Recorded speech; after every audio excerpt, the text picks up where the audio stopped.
about took my hand off.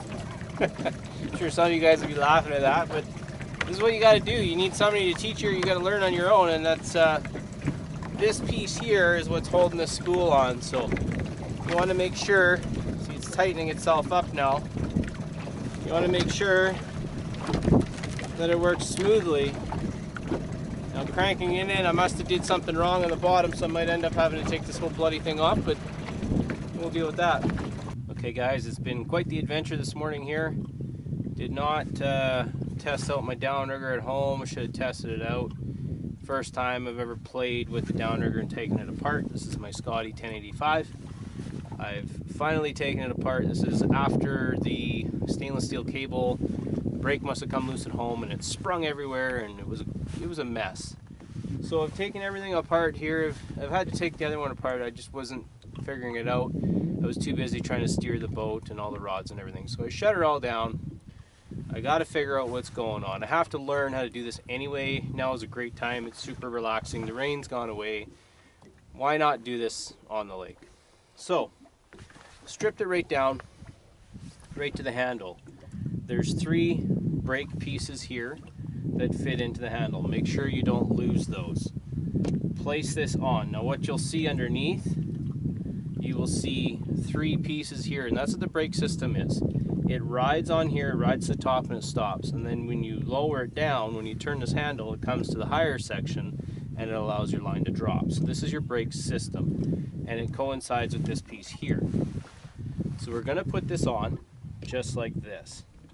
This here, when it goes back and forth when you are braking, right now this is the release, this is the brakes are off.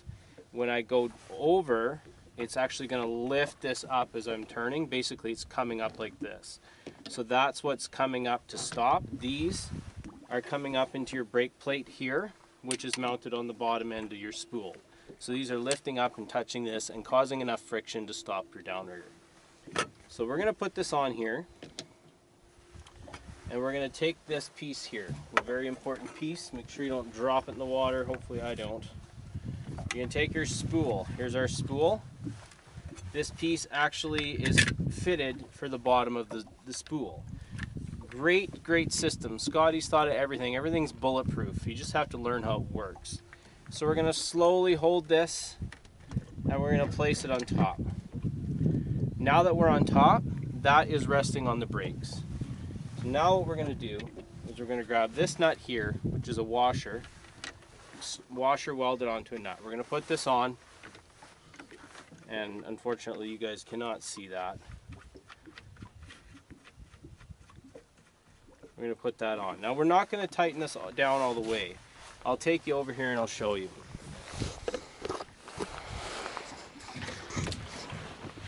So if you can see here, this is actually loose.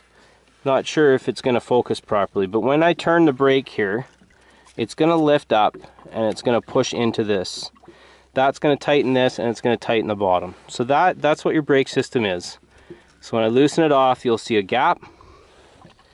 When I tighten it up, it'll be tight.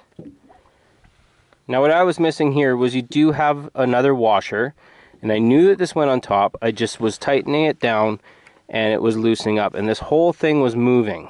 Now I'm not a mechanic. I'm just a guy who just loves fishing, and I just have to learn as I go. So when you take this all the way down, what you're going to need to do is you're going to need to crank, like you're going to need to hold the bottom and the top. So you need 2 wrenches. So I was just about hooped here. I only bring 1 wrench with my fishing box, but I did manage to have these set of crimpers that I tried years ago, which I won't be using. I'll get rid of them when I get home. These are actually for house wiring. So you need to actually go counterclockwise. One tight on the bottom, 1 tight on the top. So I'm going to put the camera down. I'll rearrange it so you can see me doing that, and then I'll show you how it works. You're going to put this on. You're not going to tighten it right up. What I was doing was tightening it up, and then I realized, oh, it's too tight, so I loosened it off. But I couldn't get this to stay, and just too focused on fishing. I was trying to fish the boat at the same time and try and fix this at the same time. Not a great idea. Shut it all down, spend the time, focus on what you're doing. So this nut here, if you tighten it down, it's not going to allow this brake to move. You need to loosen this off, and you need to have a gap underneath this washer. When that gap is there, as I turn this handle, it's going to lift up on the bottom and push it into this washer. That's what's helping cause your friction. So that's what you need. You need a gap here. In order to keep that gap, I'm going to take the second washer that it comes with.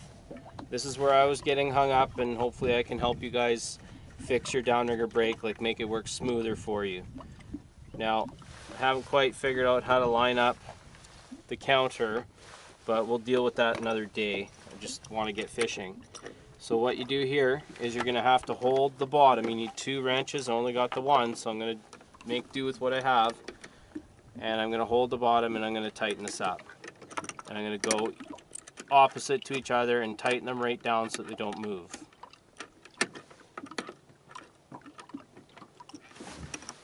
Just stand up here, opposite, crank them right down.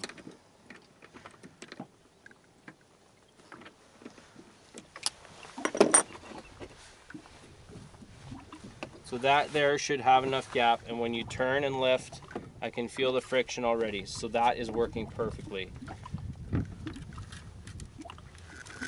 So we'll do it again. If you look here, I'm not sure if you can see that, probably not, but as I turn this brake handle, it's lifting this spool up into here, and it's using that brake underneath. So this is my stopper that's stopping the spool and causing the friction underneath.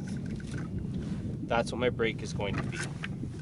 Now make sure this here doesn't move. It's not moving, perfect. Now I'm confident enough that that's going to work. So we're going to have to give it a test run. I'm going to put the counter on just because, like I said, I want to get fishing. I'll line it up later. I'll put the nut on the counter. These counters are amazing. This is one of the reasons why we got the bigger downrigger. It's nice to know where we're at. Put the counter on. You can see the counter, by playing with it, has adjusted itself to 14. We know it's not 14, so I can quickly adjust it to, well, when this is out, it's probably 1 foot, so we'll go 1 foot. I should have adjusted it before I put it on. It's a little bit easier to reset it where it needs to be. This little blue piece here is your counter. As it hits every little piece here, it rotates it around and counts. So we're going to put this back on here,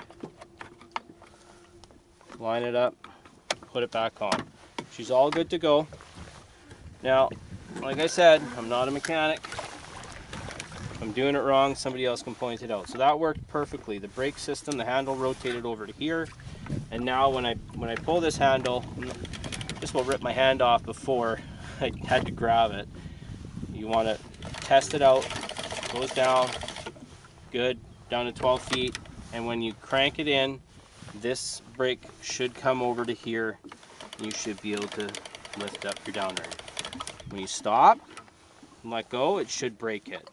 Or if you grab your brake, you should be able to slowly let it down and stop it. Okay, so now we're going to reel it back up.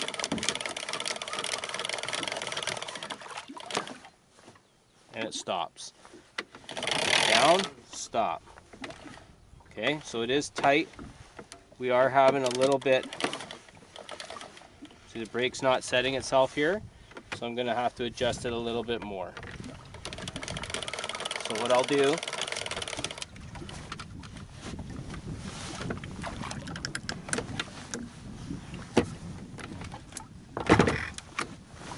is I'll quickly take that off.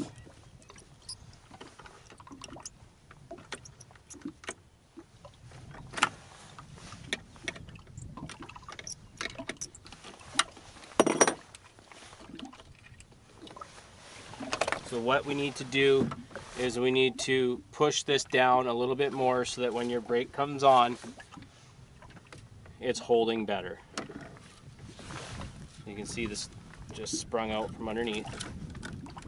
Okay, so what we need to do is loosen it off.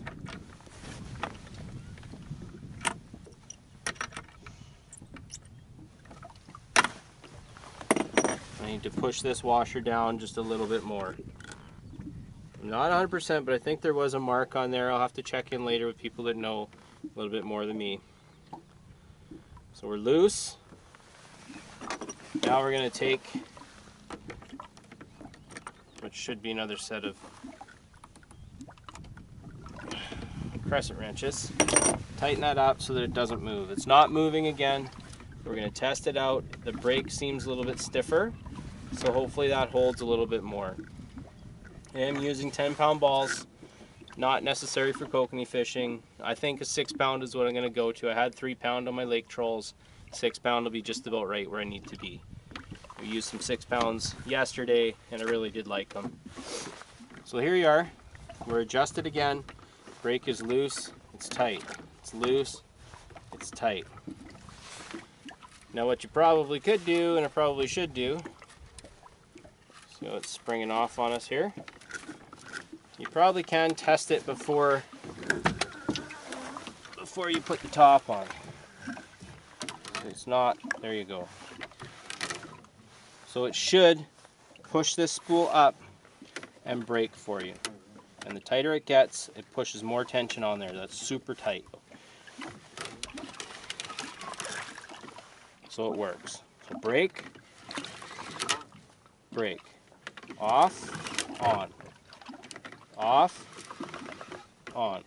So this handle here acts as a brake that lifts the spool and lowers the tension off of the spool.